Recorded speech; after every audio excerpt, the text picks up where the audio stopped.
ওনাদের এই ইজতেমা, ওনাদের এই তাবলিগ, ওনাদের এই কার্যক্রম এটা মূলত একটা দলীয় কার্যক্রম হয়ে গেছে। এটা একটা খানকার মতো, এটা একটা প্ল্যাটফর্মের মতো, এটা শরীয়তের সাথে অর্থাৎ মৌলিক ইজতেমা বা তাবলিগের কোনো কাজ ওনারা করছেন না। ভাই কেন আপনি মাহরুম হবেন? আপনি এই ইজতেমার বারাকাত কোথায় পাবেন? আপনি কাকরাইলে যাচ্ছেন, আমি তো দেখি আমি আপনার চাইতে পেছনে। আসসালামু আলাইকুম ওয়া রাহমাতুল্লাহ। নাহমাদুহু ওয়া নুসাল্লি আলা রাসূলিহিল কারীম, আম্মা বাদ। সুপ্রিয় দর্শক শ্রোতা, দেশ ও প্রবাসে, কাছে ও দূরে যে যেখান থেকেই আমাদেরকে দেখছেন ও শুনছেন, সকলকে আন্তরিক মোবারকবাদ জানাচ্ছি। আমি ইউসুফ মাহমুদি এবং আপনাদের প্রত্যেককেই আমন্ত্রণ জানাচ্ছি আমাদের আজকের এই বিশেষ লাইভ অনুষ্ঠানে। বন্ধুরা, আজ আমরা একটি আহ্বানের ব্যাপারে কথা বলবো, অর্থাৎ সাতপন্থীদের প্রতি আখলাক টিভির আহ্বান। তওবা করে আলেমদের হাতে হাত দিয়ে এই ইজতেমাই একসাথে করুন। চলুন মূল আলোচনায় প্রবেশ করি। বন্ধুরা, যেভাবে আপনারা শিরোনামে শুনেছেন যে আখলাক টিভি আহ্বান করে সাতপন্থীদেরকে যে আপনারা তওবা করুন এবং আলেমদের হাতে হাত দিয়ে এই ইজতেমাই একসাথে করুন, কিন্তু কেন? প্রথমেই আমরা বলে নিব, এখনও যদি সাতপন্থীরা চায়, যেহেতু আজকে এই মুহূর্তে যখন আমরা আখলাক টিভির স্টুডিওতে এই রেকর্ড নিচ্ছি তখন মূলত 22 তারিখ সকাল 11টা, যেহেতু 31 তারিখ ইজতেমা শুরু হতে যাচ্ছে, সে হিসেবে এখনও এক সপ্তাহের বেশি সময় ওনাদের হাতে আছে।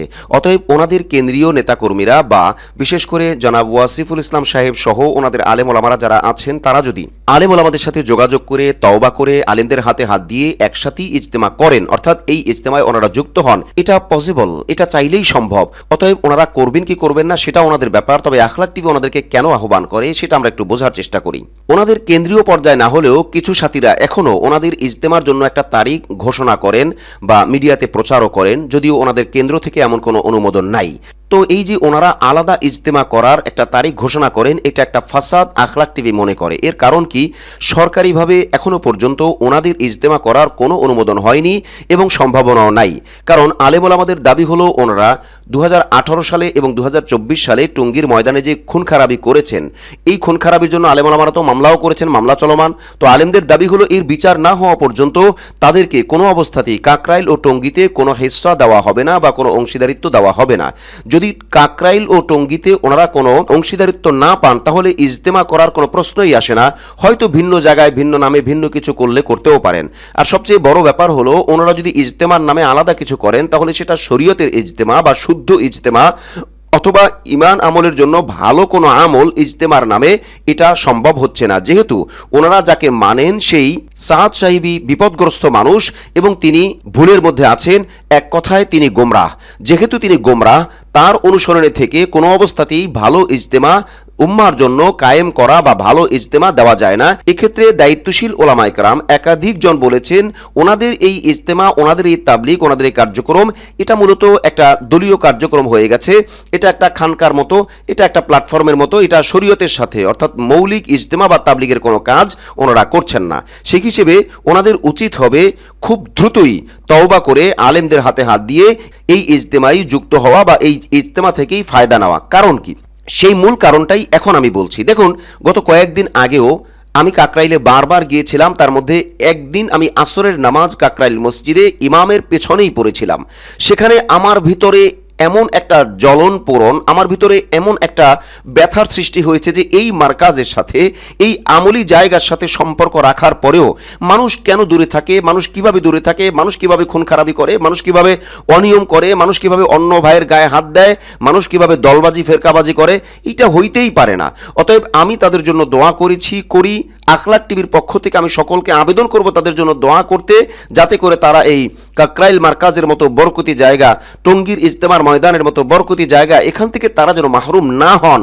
এবং আখলাক টিভি মনে করে তাদের মধ্যে কয়েকটা গ্রুপ বা কয়েকটা স্তর আছে, একটা শ্রেণী এমন আছে আসলে যারা সাদ সাহেবের অনুসরণ ব্যাপারেও অত ভালো বুঝে না এবং যারা হ্যাকরামি, ফাতরামি অথবা অনিয়ম, উল্টাপাল্টা, এক কথা যদি বাংলায় বলি গাউরামি, এই টাইপের না।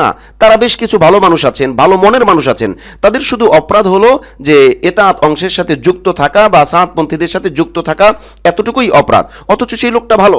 তো এই শ্রেণীর মানুষ যারা আছেন তারা অন্তত আমাদের এই আহ্বানে আমি বিশ্বাস করি তারা তাদের ওই দল ত্যাগ করে তওবা করে আলেমদের হাতে হাত দিয়ে তারা ইজতেমা থেকে বরকত নেবেন, কাকরাইল থেকে বরকত নেবেন, এটা আমাদের বিশ্বাস। এজন্যই মূলত আমাদের এই আয়োজন, এজন্যই মূলত আমাদের এই দায়বদ্ধতা নিয়েও এই কথাগুলো বলা। এক্ষেত্রে আমি যেটা মোটা দাগে বলবো সেটা হলো এই যে ভ্রান্ত সাদ সাহেবের জন্য অথবা এতাআতপন্থীদের জন্য অথবা সাদপন্থীদের এই মাসলাকের জন্য দলবাজি না করে, ব্যক্তি পূজায় আসক্ত না হয়ে অথবা ব্যক্তি বা মাসলাকের ভুল ইনফরমেশনে নিজের ইমান আমলকে ফিতনার মধ্যে না জড়ায়া আপনারা দয়া করে নিজেকে সেভ করুন, নিজেকে হেফাজত করুন। আপনারা তওবা করে আলেমদের সাথে যুক্ত হয়ে ইজতেমা করবেন কি করবেন না এটা নিতান্তই আপনাদের পার্সোনাল ব্যাপার, কিন্তু অন্তত ভ্রান্ত একটা দলের সাথে থেকে, ভ্রান্ত কিছু মানুষের সাথে থেকে মিসগাইড হয়ে মিস ইনফরমেশন পেয়ে আর নিজেকে বা নিজের ইমান আমলকে ধ্বংস করা বা নিজের ইমান আমলকে খতরার দিকে ঠেলে দেওয়ার কোনো মানে হয় না। এই ব্যথা থেকেই আখলাক টিভি আপনাদের প্রতি এই আহ্বান করে। এক্ষেত্রে এই কথার মধ্যেই আমরা একটা দাবি করেছি যে মিস ইনফরমেশন করা, হ্যাঁ আমাদের কাছে ভুরি ভুরি প্রমাণ আছে যে এতাত অংশের ভাইয়েরা বা সাদপন্থীরা আম জনতা অর্থাৎ ওনাদের লাইনে যারা আম মানুষ আছেন তাদেরকেও মিস ইনফরমেশন দেয়, অর্থাৎ মিসগাইড করে, তাদের সাথে প্রতারণা করে এবং উম্মার সাথেও প্রতারণা করে। যার জ্বলন্ত প্রমাণ হলো টঙ্গীর মাঠে 17 ডিসেম্বর দিবাগত রাতে তারা যেভাবে করে মিস ইনফরমেশন দিয়েছিল, মিথ্যা ভিডিওগুলি ছড়িয়েছিল, মিথ্যা কথা বলেছিল যে টঙ্গীর মাঠ আমাদের হয়ে গেছে, আমরা টাচ করা ছাড়াও মাঠ পেয়ে গেছি, আমরা এখন মাঠে আছি, মাঠে অবস্থান করতেছি, আপনারা আসুন, এই করুন সেই করুন। এইগুলি কথা ছিল সম্পূর্ণ মানুষকে মিসগাইড করা, মিথ্যা তথ্য দেওয়া এবং মানুষের সাথে প্রতারণা করা, যে কর্মের দরুন তারা খুন খারাপি পর্যন্ত করেছে। অতএব এই মিথ্যার উপরে কখনোই ইসলাম কায়েম হয় না, ইমান আমলের কোনো তারাক্কি হয় না, আর ভালো মানুষ হওয়া বা ভালো লাইনে চলার তো কোনো প্রশ্নই আসে না।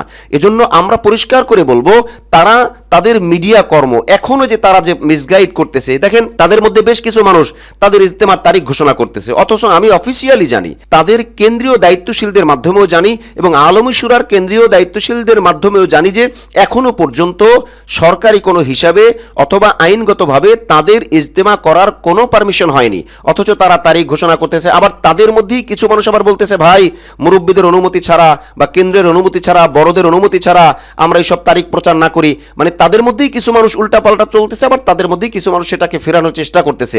তো এই যে মিসগাইড হওয়া, এই যে মানুষের সাথে প্রতারণা করা, এগুলো থেকে তারা খুব সহজে বের হয়ে আসতে পারছে বলে আমরা অন্তত মনে করি না, কারণ তাদের কার্যক্রম মোটেই ভালো না। তাদের মিডিয়ার মাধ্যমে আলেম ওলামাদের বিরুদ্ধে যেভাবে বিষোদ্গার করা হচ্ছে, মিথ্যা তথ্য ছড়ানো হচ্ছে এবং সাদ সাহেবের ভুলগুলোকে ঢেকে দেওয়ার চেষ্টা করা হচ্ছে এবং আলেমদেরকে অপমান অপদস্থ করার, আলেমদের বদনামি করার বিভিন্নভাবে যে চেষ্টা করা হচ্ছে, এগুলো মিডিয়ার ভাষায় তো যায় না, দেশের আইনের সাথেও যায় না, শরীয়তের সাথেও যায় না। সোজা কথা হলো সুস্থ বিবেক সম্পন্ন মানুষ এত মিথ্যাচার করতে পারে না। অতএব তাদের মিডিয়া বা তাদের ব্যক্তি বা তাদের প্রচারণা এগুলির উপরে ভরসা করে আপনি যদি আপনার ইমান আমলকে খতরার দিকে নেন, সেটা নিতান্তই আপনার ব্যাপার। বাকি আখলাক টিভি আপনার ভাই হিসেবে মনে করে যে না, তাদের সাথে থেকে এইভাবে করে ভুল করার কোনো মানে হয় না। আর আখলাক টিভির এই আহ্বান যদি তাদের দায়িত্বশীলরা জানেন, শোনেন এবং তারা যদি সেইভাবে উদ্যোগ নেন, তাহলে আমার মনে হয় সেটা তাদের জন্যই ভালো।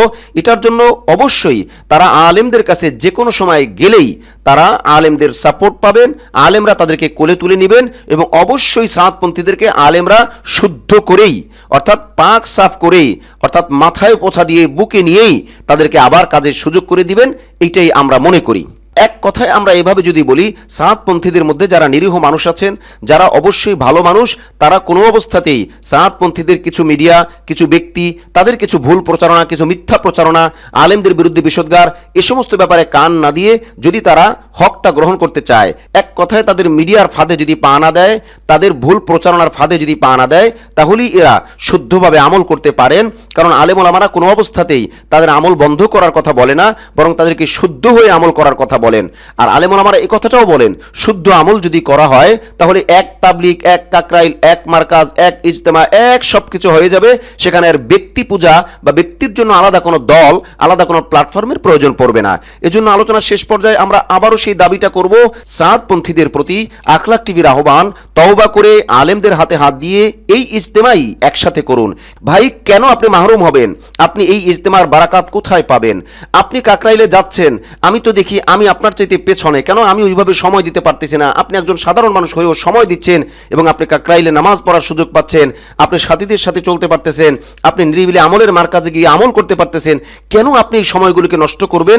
কেন আপনি আপনাকে দল পূজার কারণে কারণে, ব্যক্তির ভুল ইনফরমেশনের কারণে, ব্যক্তির লোভ ক্ষোভের কারণে, ব্যক্তির স্বার্থের কারণে আপনি কেন আপনার আমলকে বরবাদ করবেন? এটাই হলো আমার দিলের কষ্ট বা আমাদের দিলের কষ্ট।